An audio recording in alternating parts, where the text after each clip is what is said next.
Kita punya moto Cendrawasih Lestari, melambangkan alam darat kita yang kaya, tanah kita yang subur. Tetapi coba lihat ke depan, kita lihat ke belakang. Adakah kita punya masyarakat adat di kampung-kampung hari ini sudah sejahtera atau belum? Masih banyak saudara-saudara kita yang di kampung hari ini makan pagi hingga sore dan sore hingga besok. Ini tanggung jawab kita bersama. Jangan berpikir biasa-biasa lagi. Kita tidak bisa berpikir yang biasa-biasa lagi. Kalau hari ini kita dibilang gagal, jangan kita berpikir yang gagal lagi. Kita harus cari solusi untuk semuanya. Cari solusi yang terbaik. Bagaimana mengelola sumber daya alam kita? Bagaimana tata kelola pemerintahan kita? Sehingga tanggung jawab yang diberikan negara kepada kita. Hari ini kita bisa bertanggung jawab untuk melaksanakan pemerintahan. Karena dari kita lah daerah ini bisa jadi baik.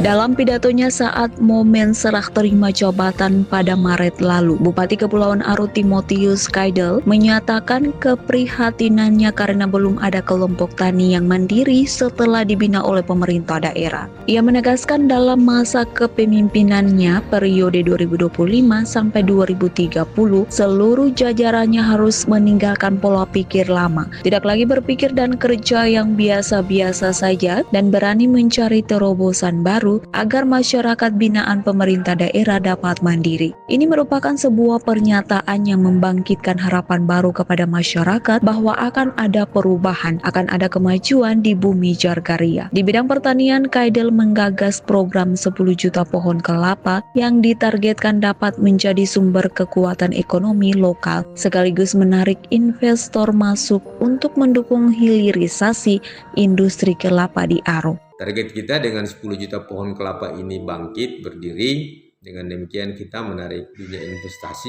Investor itu masuk ke daerah. Hilirisasi itu akan ada di Kabupaten Kepulauan Aru.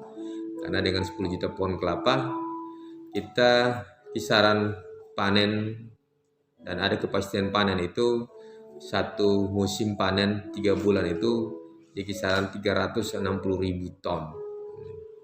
Itu target kita. Dengan demikian kita siap dalam hal penyiapan bahan baku. Tak hanya kelapa, Kaidel juga mengarahkan program swasembada komoditi dengan pendekatan berbasis data kebutuhan lokal. Kita lagi menata semua dinas-dinas teknis, terutama dinas perdagangan, supaya menata berapa komoditi, apa-apa komoditi yang selama ini kita ekspor dari luar.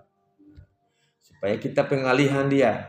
Jangan terus menanam tanaman yang tidak bernilai komoditi pasar. Kita harus mengedukasi dia supaya memfokuskan dia menanam tanaman yang dibutuhkan oleh pasar. Nah, ini yang selama ini tidak. Jadi kita lagi mendata perdagangan supaya apa-apa saja, jenis apa saja yang dibutuhkan Aru selama ini, komoditi apa. Nah, ini yang kita arahkan supaya dia menanam ini.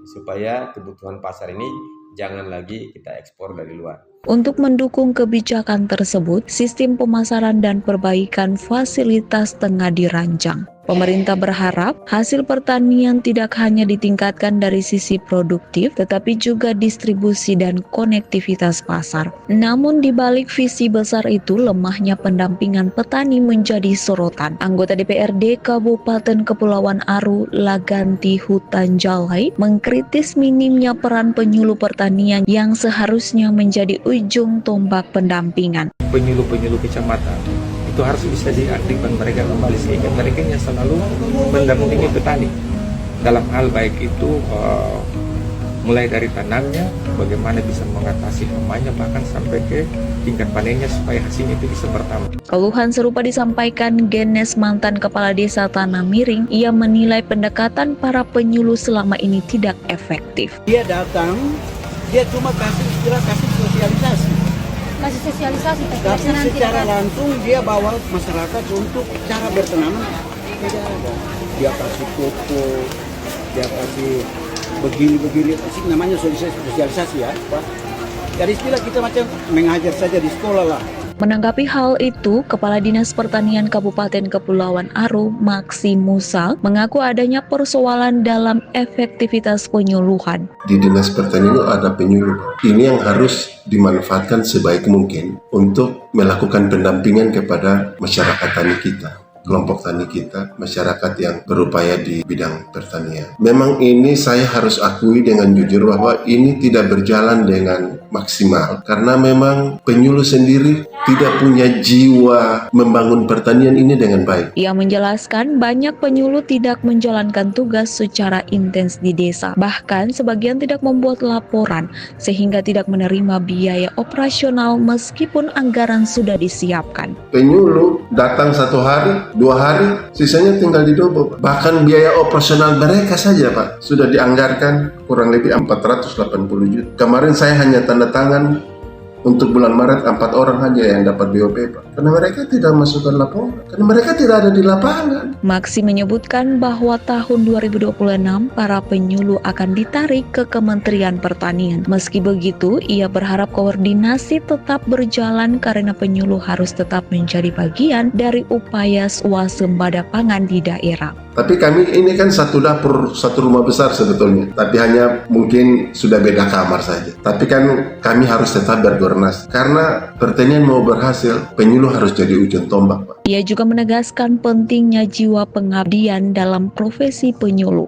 Penyuluh itu mengabdi. Dia sama dengan guru. Jiwa pengabdiannya harus ada. Guru-guru itu kan dulu-dulu, apalagi guru dulu-dulu itu, mereka kalau tugas di satu daerah jarang mereka pindah. Terkait program unggulan Bupati Kaidel soal pengembangan 10 juta pohon kelapa, Maksi menyebut hal itu membutuhkan pendampingan intens dari penyuluh. Ini menjadi catatan saya tersendiri ke depan untuk lebih menggerakkan penyuluh untuk melakukan pendampingan kepada masyarakat. Maksi juga menyebutkan bahwa pihaknya telah merencanakan penetapan sentra komoditi pertanian di Kabupaten Kepulauan Aru pada tahun 2025 ini. Berbagai persoalan terkait peningkatan taraf hidup petani telah diidentifikasi dan solusinya tengah dirancang. Masyarakat Aru khususnya para petani boleh berharap bahwa di bawah kepemimpinan Kaidel akan terjadi perubahan nyata menuju kemandirian kelompok tani. Namun demikian, realisasi itu tidak akan berjalan tanpa pengawasan. Semua pihak termasuk masyarakat dan lembaga legislatif seperti DPRD Kabupaten Kepulauan Aru diharapkan dapat mengawal proses perubahan